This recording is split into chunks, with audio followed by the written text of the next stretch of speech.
जय जननी सीता समुद्रांत हृतयन मणिद्वीप संरूढ़ बिल्वाडमी मत्तिकल्प त्रिमाकल्प कादंब कांतार वासप्रिय कृति वासप्रिय सर्वलोक कौरिये जय जननी जय जननी जय जननी அனைவருக்கும் ஆனந்தமான இறைவணக்கம். ஆனந்தம் மலரட்டும், ஆனந்த ஒளி பரவட்டும். என் அன்பு சிவசொந்தங்களே, போன ஆடியோவில் ஒரு அற்புதமான ஒரு விஷயத்தை பார்த்தோம்.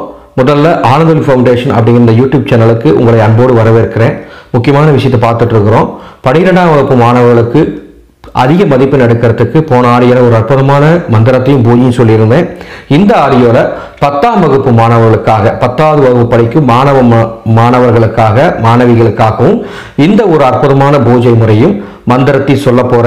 இதை கேட்டுட்டு இருக்க அன்பு கூர்ந்து அன்பு சொந்தங்கள், சிறியவங்களா இருந்தாலும் சரி பெரியவங்களா இருந்தாலும் அப்படியே ஸ்கிப் பண்ணிட்டு போயிட வேண்டாம். ஏன்னா நம்ம வீட்டில் 10ஆம் வகுப்பு படிக்கிற குழந்தைங்க இல்லையே, 12ஆம் வகுப்பு படிக்கிற குழந்தைங்களை ஸ்கிப் பண்ணிட்டு போயிட வேண்டாம்.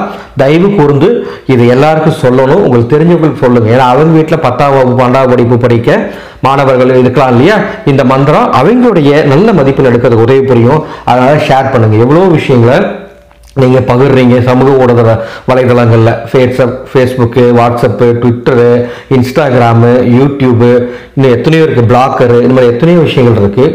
இந்த மந்திரத்தையும் எல்லாருக்கும் சென்று சேரும்படி பரப்புமாறு அன்போடு கேட்டுக்கிறேன். 12ஆம் வகுப்பு மாணவர்களுக்கு உண்டான மந்திரத்தை இதுக்கு முன்னால் கேட்காதவங்களுக்கு இந்த வீடியோட டிஸ்கிரிப்ஷனில் அந்த லிங்க் கொடுத்துருக்கேன். அந்த லிங்கையும் முடிஞ்ச அளவுக்கு ஷேர் பண்ணுமாறு அன்போடு கேட்டுக்கிறேன். ஆனந்த ஒளி ஃபவுண்டேஷன் யூடியூப் சேனலில் ஏற்கனவே நாங்கள் ஒரு 4 மாதத்துக்கு முன்பாகவே குழந்தைங்க கல்வியில் சிறந்து விளங்குவதற்காகவும் நல்ல மதிப்பெண் எடுக்குவதற்காகவும் ஞாபக சக்தி அதிகரிக்கிறதுக்காகவும் ஒரு அற்புதமான ஒரு மூலிகை தூபத்தை பற்றி கொடுத்துருக்கோம். ஒரு 5 பொருட்களை சேர்ந்து தயாரிக்கக்கூடிய ஒரு மூலிகை தூபத்தை பற்றி கொடுத்துருக்கோம். அதை கேட்காதவர்கள் வசதிக்காக இந்த வீடியோட டிஸ்கிரிப்ஷனில் அந்த தயாரிப்பு முறைக்கான வீடியோவையும் அந்த லிங்கையும் நான் கொடுத்துருக்கேன். அதை பார்த்துட்டு முடிஞ்சால் அதையும் சேர்த்து பண்ணி கொடுங்க. அந்த மூலிகை பொடியும் குழந்தைங்க படிக்கும் பொழுது நீங்க அந்த சாம்பிராணி புகை அந்த இடத்துல போட்டீங்கன்னா இன்னும் கொஞ்சம் மூளையின் செயல்பாடுகள் அதிகரித்து குழந்தைங்க நல்ல மதிப்பெண் எடுக்கும். அன்பு சொந்தங்களே, 10ஆம் வகுப்பு படிக்கும் மெட்ரிக் மற்றும் சிபிஎஸ்இ இந்த மாதிரி சொல்றாங்களே, மெட்ரிக் மத்திய பாடத்திட்டம், மாநில பாடத்திட்டம், எந்த திட்டமா இருந்தாலும் பரவாயில்ல, எல்லா குழந்தைகளுக்கும் 10வது படிக்கும் மாணவ மணிகளுக்காக இந்த ஒரு அற்புதமான பூஜை. இந்த பூஜை என்ன பண்றீங்கன்னா, தினமும் காலையில் ஒரு 7-7:30 மணிக்குள்ள, 7 மணிக்குன்னு வச்சுக்கோங்களேன். நீங்க எத்தனை மணிக்கு எழுந்திருச்சாலும் எழுந்து குளிச்சுட்டு 7க்குள்ள, ஆனால் 7 மணிக்கு மேலே தயவுசெய்து தூங்காதீங்க. ஏன்னா உங்களுக்கு மார்ச் 14ஆம் தேதி எக்ஸாம் ஆரம்பிக்குது, இன்னும் 40 நாள் தான் இருக்கு. அதனால நீங்க கொஞ்சம் படிக்க ஆரம்பிச்சிருங்க.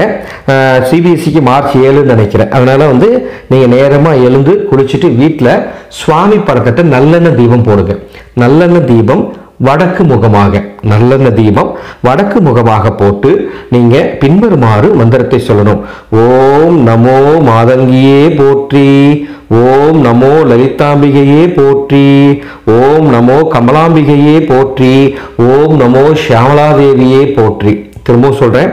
ஓம் நமோ மாதங்கியே போற்றி, ஓம் நமோ லலிதாம்பிகையே போற்றி, ஓம் நமோ கமலாம்பிகையே போற்றி, ஓம் நமோ ஷியாமலாதேவியே போற்றின்னு 21 முறை இந்த மந்திரத்தை சொல்லிட்டு படிக்க போகணும். காலையில் 21 முறை, மாலை 21 முறை. காலையில் எழுந்து குளிச்சுட்டு தெய்வம் போட்டுட்டு 21 மந்திரத்தை சொல்லிட்டு படிக்க போறீங்க. சில ஸ்கூலுக்கு போறீங்க, சாயந்தரம் ஸ்கூல் விட்டு வந்தோம்னா மூஞ்சி கை கால் அழும்பிட்டு இந்த மந்திரத்தை சொல்லிட்டு அதுக்கப்புறம் ஸ்நாக்ஸ் சாப்பிட்டுட்டு படிக்க ஆரம்பிங்க. இன்னும் 40 நாள் தான் இருக்கு. இந்த மந்திரத்தை சொல்றதோட மட்டும் இல்லாமல் நல்லா படிக்கணும். சுவாமி தான் மந்திரம் சொன்னா நல்ல மார்க் எடுப்பாருன்னு சொல்லிட்டாருன்னு சொல்லிட்டு மந்திரத்தை சொல்லிட்டு படிக்காம விட்டுறாதீங்க. இந்த மந்திரத்தை சொல்லிட்டு உங்களோட உழைப்பு ரொம்ப முக்கியம். அந்த உழைப்போட அதிர்ஷ்டத்தையும் நல்ல ரிசல்ட்டையும் இறைசக்தி தேடித்தரும். இந்த மந்திரத்தை காலை மாலை இருவேளை சொல்லுங்க. 10ஆம் வகுப்பு படிக்கும் மாணவிகள் தீட்டு ஆயிட்டீங்கன்னா, மாதவிலக்கு ஆயிட்டீங்கன்னா பரவாயில்ல, பூஜை அறையில் வச்சு இந்த மந்திரத்தை சொல்லாம படிக்கிற அறையில் அல்லது படுக்க அறையில் உட்கார்ந்து இந்த மந்திரத்தை சொல்லலாம். மந்திரம் சொல்லக்கூடாதுன்னு இல்லை. காலையில் 21 முறை, இரவு 21 முறை சொல்லிட்டு படிக்க போங்க. நல்ல மதிப்பெண் எடுப்பீங்க. உங்களுக்கு நல்ல இறைவனுடைய ஆசீர்வாதம் கிடைக்கும், ஷியாமலாதேவியுடைய ஆசீர்வாதம் கிடைக்கும், லலிதாம்பியோட ஆசீர்வாதம் கிடைக்கும். நீங்க நல்லா படிச்சு நல்ல மதிப்பெண் எடுத்து 12ஆம் வகுப்புல 11ஆம் வகுப்புல அடுத்த நல்ல துறையை தேர்ந்தெடுக்கிறதுக்காக இந்த நல்ல விஷயத்தை சொல்லியிருக்கேன். உங்களுக்கு தெரிஞ்ச எல்லாருக்கும் இதை சொல்லுங்க, இதை பரப்புங்க. மீண்டும் அடுத்த ஒரு நல்ல ஆன்மீகத்தோடு சந்திக்கிறேன். ஆனந்தம் மலரட்டும், ஆனந்த ஒளி பரவட்டும்.